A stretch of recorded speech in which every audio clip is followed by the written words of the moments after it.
today. The session is now open for questions from the audience. You may unmute or type in the text box asking a question to Ms. Vidarshana.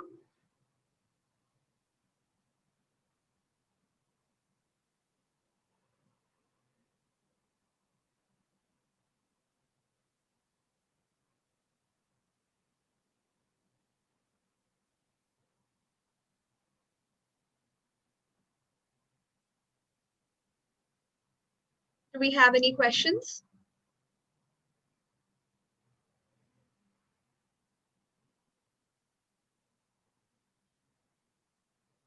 Okay, we have a question from Tribhuvana. What is the greatest fear you have had to overcome and how did you do it? So actually my greatest fear, I would say it was, my class 10th board exams where I had to give my maths paper and I was really terrible at it. But then it again comes down to the fact that, be patient and just, keep trying and practicing. So, I used to always sit for hours and hours practicing and that finally paid off. Thank you so much. I remember my class 12 exams and I don't want to think about it again. But yeah.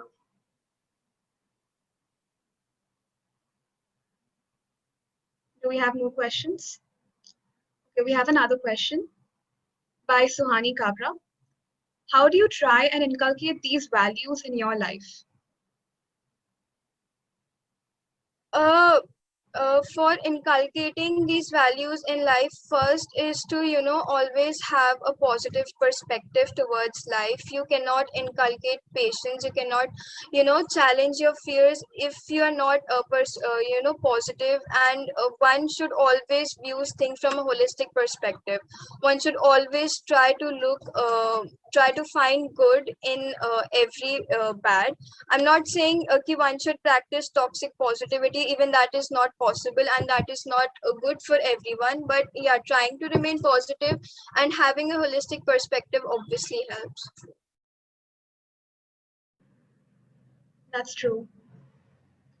Now, when you talk about toxic positivity, have there been any times where you thought maybe you could have thought of it in a better way, or maybe you just accepted what was going on and thought of moving on to the next situation, or did you think of just working upon the particular situation to make sure that you can bring out some positivity from it, or do you just let it go? How do you find the motivation to keep working on it?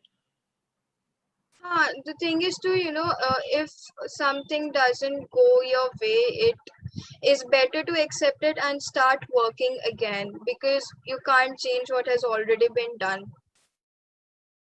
It's impossible. But one could obviously see a chance in it to conquer and start up again from square one. Thank you, Vidarshana. Do we have any more questions from the audience for Ms. Vidarshana?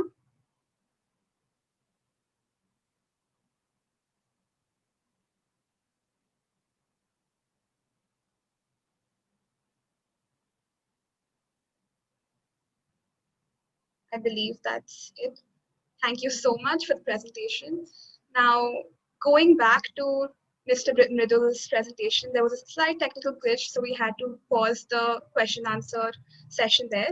However, now that we're back, we can have a question session again for Mr. Mridul. Sure. We have a question from John. He is asking, how do you recover if your startup is a failure? I think that's a good question, John, because like I said earlier too, many startups fail. In fact, it's estimated that 90% of the startups fail. Number may be a little lesser or maybe a bit more. Now, the major reason for failure of those startups is maybe sometimes stubbornness on the part of entrepreneurs. I'll probably give you an example. A mother, right? How a mother behaves. she may have a child, and the child to other people may look really ugly. The child may have deformities, may have disabilities, but for the mother, her child is the most beautiful thing on earth. And no one, absolutely no one, can criticize that child in front of the mother and get away from the mother's wrath. I'm pretty sure you have seen that. The same thing can be said about a startup and an entrepreneur. An entrepreneur has an idea and he thinks his idea is the best idea in the world, and he's very stubborn at it. Not everybody, but most of the times. So, because of that stubbornness, they are not willing to change. And it's this unwillingness to change or make keep up with the times, be a more dynamic person, improve, that sort of thing is absent in many entrepreneurs. So my suggestion and my small tip for success would be, if you find that your idea is not working, please try to have more iterations of your idea. Try to make it more robust. Try to keep up with the times. Take in more constructive criticism and change your ideas so that it suits the needs of the people out there. Don't be stubborn. That's what I can add. Thank you, sir. We have another question from Tribhuvana. She's asking, do you think the pandemic has changed the dynamics for fundraising? Yes, so I was answering that question when the technical issue happened. So, yes, the pandemic has definitely changed the dynamics for fundraising. Earlier, like pre pandemic level, before 2020, any startup could get funded. It was like that, from the 10%, any Tom, Dick, and Harry was getting funded. But now, post the COVID-19 pandemic, the investors are very careful about where they bet their money. Everybody is not getting funded. It's only the quality ideas that are getting funded. Mind you, the amount of funding has only increased. The number of startups again has increased, but they are all qualitative ideas, qualitative startups. So if you are a startup looking for funding or looking to make it big, please do your background research. You need to have a really great idea and then move ahead by approaching different investors.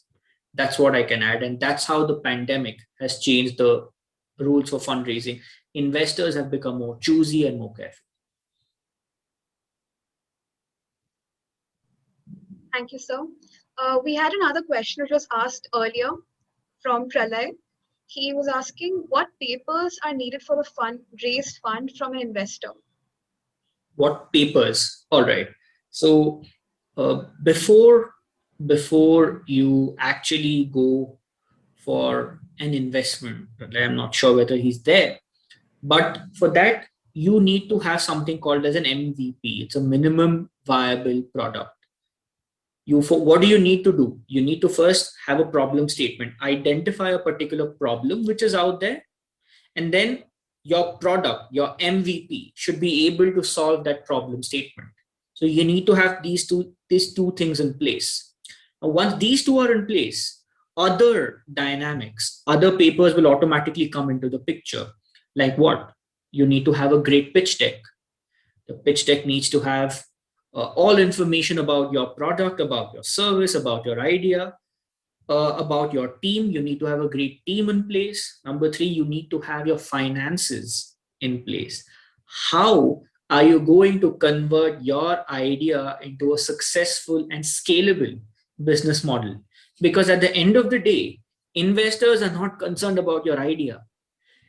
They're concerned about how much money your idea can make for them. It's all about money at the end of the day, right? So the finances are the most important part of any startup idea. So try to get your idea financially vetted. Have a good pitch deck in place. Get your valuations in place. That's what I would add. Thank you, sir. Our next question is from Sanjana Sharma. She's asking, what factors should I consider before launching my own startup? Okay, I think that's a very good question, Sanjana. So before you actually consider launching your startup, you need to have two to three things into place. Firstly, you need to have a problem statement. Now, what do I mean by a problem statement? uh, India as a country has various problems, right? And every entrepreneur and every startup out there who has an idea is trying to solve a problem. The problem can be regarding waste management. Problem can be regarding making education accessible in this time of pandemic. You can see Byju's, you can see White Hat Junior, you can see Akash, etc., raising huge amounts of funding. Why? It's because of the pandemic, wherein virtual education has become the norm. So they are solving a problem. So if you can identify a problem that you want to solve, that would be great. So identify a problem statement, number one. Number two, try to identify the product or the service which would overcome that problem. That's called as an MVP, minimum viable product. And number three, before you launch a startup, think how you can make it scalable, how you can make it big. Because if that is absent from your head, then I don't think it's worth starting your startup. You need to make it big. If you're doing it only for, if you're doing it only as a hobby or as a passion, then it's not a business. It's not a business at all. There are so many people out there who are bakers, who are educationists, and they do it only as a passion. But if you really want to convert it into a business, you need to make it scalable. You need to have that sort of plan in place. All right. These were a few things which you need to consider before launching your own startup. Thank you, sir. Do we have any more questions for either of the speakers?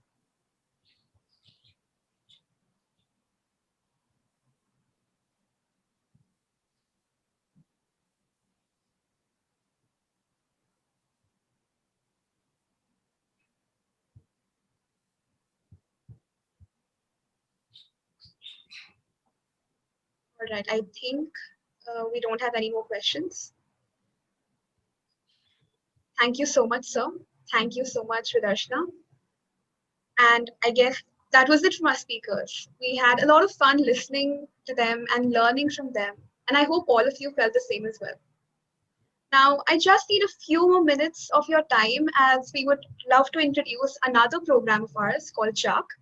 It is a training program that empowers college students and ambitious young professionals like yourselves with tools to improve on your personal as well as your professional lives and pave your path to excellence. We seek to make your future ready and thus an ideal employee. In our tailor-made sessions, we seek to develop 75 skills such as emotional intelligence, public speaking, logical thinking, essential for personal and professional excellence. And if you're interested, here's a bonus offer. There's a free masterclass at 7 p.m. today, so do join if you are interested. Thank you for attending our session, and I hope you enjoyed and had a few memorable take-back values to take back from today's session. With this, we will be concluding today's session, and I wish all of you a great evening. Thank you, and I hope you can attend our future sessions as well.